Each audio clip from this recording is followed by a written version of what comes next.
So I probably messed up to get here unmounted. What I'm gonna do is I'm gonna look with this hand to grab his hip. I'm gonna reinforce with this one, and then I'm gonna kind of scoot. And as I scoot, I'm gonna put my elbow into this hip bone right here. So now I've got some good control of his hips. This leg is kind of flat on the ground, and I want an angle. I don't wanna be too far this way. If I'm too far on my side, he can start to control me once again. So I kind of wanna be just on a little angle, just having my hips and my shoulders up off the mat. So now what I want to do is I'm going to bring this hip up, or this knee up, and I'm going to collect it with this leg and push it over, and I'm going to come into a half guard just momentarily, but what I want to do is turn my hips all the way back over this way and come into my low Z guard. Now in my low Z guard, I've got a push-pull happening here. So I'm pulling with this leg and I'm pushing with this leg. Some people like to cross their ankles here. If you've got long legs, that works really well. If you've got short legs like me, I just cross my feet, and that's actually still pretty effective. I'm gonna put my frames on here, and I'm gonna give him a little bit of a push-pull here. So now this is kind of my last place that I have to like get a good exhale in before I start my scramble, because the rest of this needs to be done very quickly and very fluidly.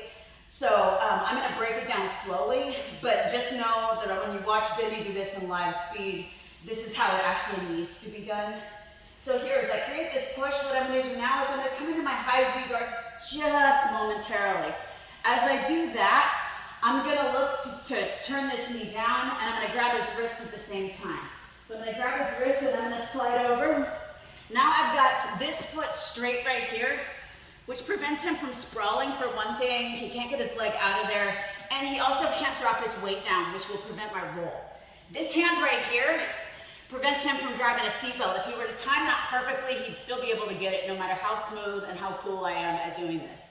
So now what I wanna do is I wanna stick my head as deep as I can in this hole right here, and I'm gonna grab both legs as I go underneath. So as I come underneath, I'm letting go of this, and I'm coming as deep as I can here, and as deep as I can here, putting my head as deep as I can, and now I'm going to give him a little kick with this leg as I roll through, grabbing his ankle as I come up, coming through my Drysdale, putting my Bendy lock on, finishing the knee bar, and then when we're done, we always practice getting back on top.